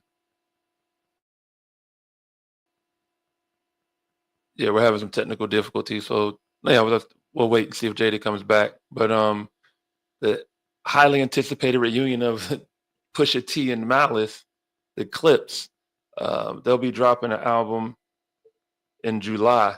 But they and that'll be produced by Pharrell. I'm excited about that. They had some hits back in the day. They reside from the Hampton Roads area, Norfolk, Virginia, where I spent some about that. See if they still got it. See if they can produce some hits. Um, some some some artists will be giving us some music from the afterlife. XX Tension and Juice World will be working together, or I don't know how to say that. But they're gone and they have a song coming out, or it's actually in rotation right now. It's recently released, along with a DMX album that will be coming out soon. He'll have a new track on there featuring Joyner Lucas. Um, Kendrick's two songs, Luther and Not Like Us, are out of the rotation, off the charts for the first time in months. So there is a shift in popular music. I'm wondering what's going to come out that, fill those spots here soon. Still waiting to see if Jada J is going to come back in. This is Mid Major Mindset. This is a weekly recap because we've been gone this week. I had a family reunion, and then I've been dealing with some missed a few nights, but yeah. So we moved on to music and industry now. We talking about Jada. You there? I'm here, coach. I heard you talk about the clips. We talk A about long grinding. awaited projects that'll be coming out soon that we should be on the airways here soon. And Miss Taylor Swift, uh, congratulations to Miss Taylor Swift, who went out and bought all her masters from her first 6 albums, I believe it was. She purchased all the masters to her first 6 albums. So definitely want to give her flowers. That's big. That's power business move right there. Jada Because they J, you definitely back? was hating on Taylor. They was hating on Taylor. And the reason why I put that in the headline, now Guess she. I ain't no Swifty, y'all. I am back. Why am I not here? We hear you now. We didn't hear you a second ago. We hear you now.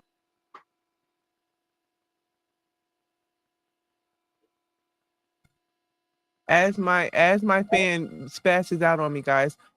All right, so I'm not a Swifty, right? Not in real life, but I was happy for Taylor on this win because them people was playing on Taylor's head. Like they really was trying to mess with her money.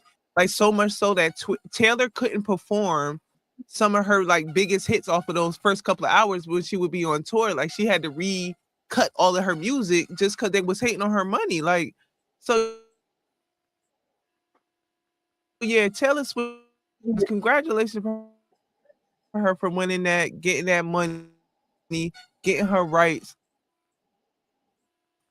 and stop playing with her, especially when you didn't do the Taylor write her own shit. Like Taylor perform her own stuff. Like, don't do that to that girl. Don't do that to Taylor Swift. And again, I ain't no All Swifty, right. but nah, you stand up for rights and happy for Taylor Swift for getting that W, yo. Absolutely. A lot of when Kendrick performed at the Super Bowl, a lot of the reason that he played a lot of music from his new album and not a lot of his old stuff is because the rights and the masters he didn't own, right? That was TDE.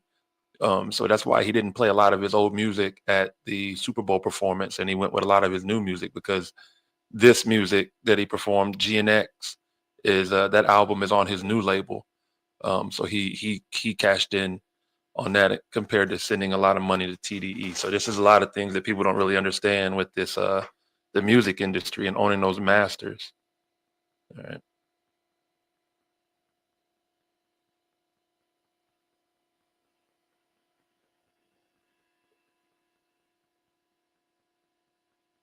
In Diddy courtroom, I don't know. I think Jade is having some more issues. Yes. So the ongoing legal issues surrounding Diddy continuing to be a major topic of the discussion. Recent developments include testimony and trial referencing Jay-Z allegations. Um, Diddy splitting Cassie's head open through abuse. His former bodyguard alleging he paid another person $1 million not to testify. And Suge Knight has come out and said that Diddy should get on the stand and talk. That talk. Also, the plot to kill Kid Cudi, with his car exploding. All this stuff has been talked about in court. I think, again, this is one of those situations where is Diddy a monster? I'm not sure. I believe he definitely has some behavior issues that are borderline. I don't know how you split a woman's head. Like I don't understand that stuff there. He's definitely a monster if he's beating on women, which we already saw that, in the video with Cassie in the hotel. So I think that Diddy's definitely going to go sit down for a while. I hope he's not in there for life. I hope he's not in there for too long, but I definitely think he's going to go sit down. And just to stay on topic, let's 50 Cent is such a troll. He was at the Pacers game in Indiana. What was that game? I think it was game 4. He was there and before the game, he said that he thinks that he's trying to kill him, so he was hiding out in Indiana, and people took that serious. But he's he's a funny dude. 50 is a funny dude. So again, this is Mid-Major Mindset. My co-host Jada J and myself, we're just recapping the week. We've had to take some time off, waiting for her to come back. We're having some technical difficulties. While we're waiting on her, I'm gonna keep the news going. I'm gonna keep talking. Cardi B and Offset, they're going through it, and apparently Offset not as rich as we thought he was because he asking Cardi B for some coin. I would have thought they would have had a prenup. I mean, they both came into the relationship pretty set. But yeah, I think she's clearly the breadwinner in that situation. And he's looking to collect some of that coin. I know she's currently with Stephon Diggs, the football player for the Buffalo Bills. Is he still with the Bills? I'm not sure. Or maybe the Texans. I think he's with the Texans now. They've been seen together a lot, so she's clearly moved on. And another one is being recycled. Yeah, tunnel buddies. In the other hip-hop industry news, Tory Lanez is claiming that he's still innocent in the Megan Thee Stallion situation, which he may be. You know, again, he's in there. I guess they found him guilty, but he's contesting it. He's trying to get out. He's saying that there's video of a witness saying that a woman shot Meg Thee Stallion and not him. So, yeah, Tory Lanez still trying to get out. I read something the other day that was pretty interesting that said when he got stabbed up the other day, he got stabbed up 14 times. And Fat Joe famously called it catching ketchup, which I'd never heard. And apparently Jadakiss had never heard the term either because he was lost when Fat Joe said it. But during that situation, they were speaking and they were saying that if the worst thing that could possibly happen for Meg Thee Stallion is if Tory Lanez would have died from wounds or from injuries during that situation because then nobody would talk about her. I would love for Jada's stuff to start working so she can comment on this because I know she'd have a lot to say on this situation. So I'm going to try to give her a couple of seconds to see if she can get back with us. Again, this is Mid-Major Mindset. Want to let y'all know about another presentation, something else we're bringing to you. We're bringing to you Coach JR's Corner, which is brought to you by Mid-Major Mindset. And that'll be me sitting down and interviewing some of my friends, some guys that I know throughout this basketball world. Jada J, you there? The first interview in the Coach JR's Corner series will be none other than former NBA standout Anthony Morrow. That will be for you guys to review next week. We'll have that up for you guys to review next week. Just, we'll have some other things that we're working on, some other projects. We are going to turn Don't Judge Me Productions into a conglomerate of podcasts and entertainment and interview series for you guys, hosted by myself, JR Pinnock, aka Coach JR, or aka just Pinnock, and Jada J. You there, Jada?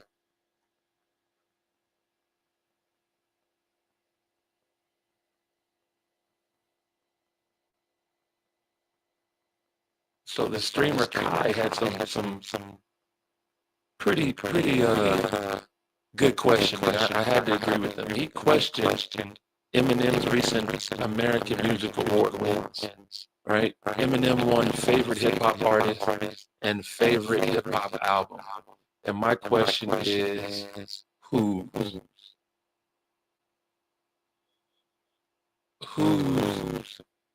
favorite hip hop artist is Eminem? My first question. And my second question is, what album of his was this favorite album of all time or this favorite album of the year? What kind of categories are these? Favorite album? Like I said, whose favorite album? Not America's favorite album. I think again, Kendrick, GNX was way. I don't know. I didn't know Eminem put out an album this past year. I don't think Eminem hasn't been anybody's favorite artist since at least 2002, 2003.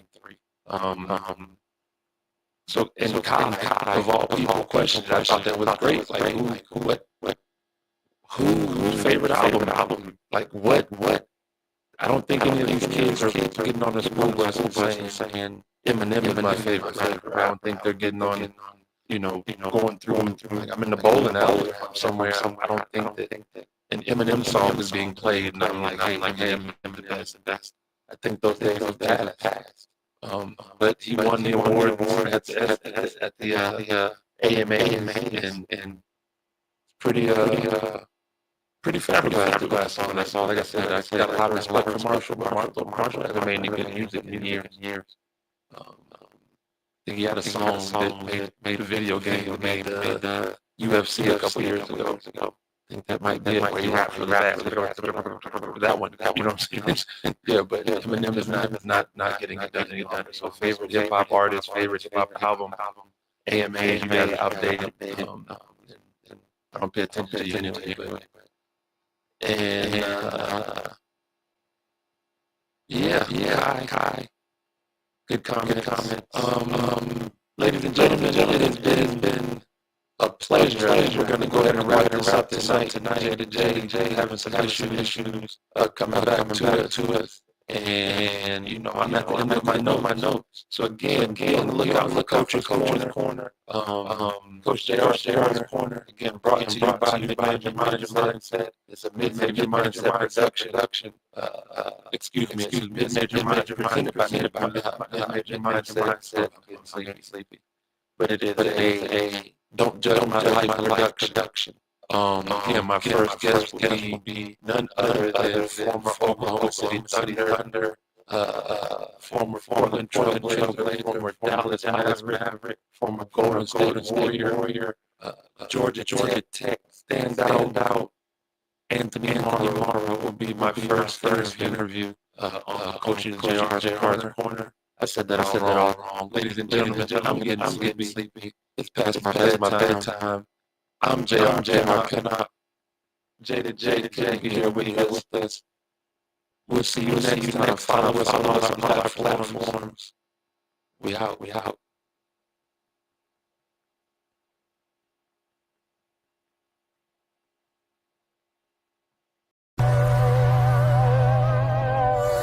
What's happening? It's your boy Pinnock. Want to put you on something new. Mid-Major Mindset, a new podcast hosted by J to J and myself. We'll be discussing the world of sports, trending topics, adulthood, hell, life, with the hint of that mid-major mindset. Yo, coach, you giving him too much. He got to be political and me, I got fired a few times. I don't got to do but stay black and die. That's J to J, man. She'll do that from time to time. Anyway, y'all might as well come listen and see what we talking about. Especially from two athletes, like, nah, we real life bitches. Like, nah, in real life, dead ass. Like, join us live every Monday through Friday. Come check us out, because y'all know we also talking WNBA. We talking hella women's sports. If y'all ain't know that, y'all know now. Don't Judge My Life Media presents Mid-Major Mindset. WNBA, could y'all give me my WNBA passes? Media passes, please? Could I get back on y'all media? Featuring WNBA, two former Nike, A10 athletes. Coach D. Pinnock, George Washington standout, NBA draft pick. Could y'all bless us? Like, stop playing. Fordham, could we get some? And J to J, former Fordham University women's basketball and FIBA athlete. Subscribe everywhere at Mid-Major Mindset. I'm saying we ain't getting no NIL money. I'm just saying.